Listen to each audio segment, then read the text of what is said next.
Former U.S. President Donald Trump is facing a new indictment for his alleged attempts to overturn the results of the 2020 election.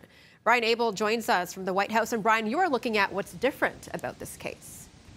And Melissa, this new indictment is the same charges originally brought by special counsel Jack Smith before the Supreme Court appeared to gut his case.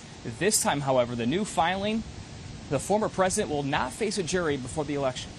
A new indictment against former President Donald Trump with fewer than 70 days until the election. Special counsel Jack Smith again leveling charges of corruption and obstruction and conspiracies to defraud the government. Smith reworking the original indictment after the Supreme Court's immunity ruling, removing parts of it and attempting to style much of the remaining allegations as that of a candidate rather than a president acting in his official capacity to get around the issue at the center of the court's ruling. So I think this is basically Jack Smith saying, I still got this, right? He's basically sanitized the original indictment a bit. Trump taking to Truth Social to rail against the revised January 6th related indictment, calling it ridiculous. While Vice President Kamala Harris and her running mate, Minnesota Governor Tim Walz, campaign in battleground Georgia, Trump, in an interview with Dr. Phil, claiming without evidence that both Harris and President Joe Biden bear some responsibility for the assassination attempt against him. I think to a certain extent it's Biden's fault and Harris's fault.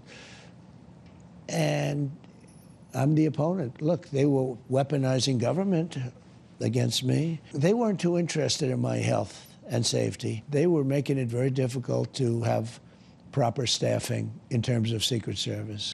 The Biden administration has said it supports full transparency and a complete investigation. And in another high-stakes moment for this election, the vice president will, for the first time since becoming the nominee for Democrats, sit down for an interview. She will be joined by her running mate. That interview will run on CNN at 9 o'clock tomorrow night. Melissa?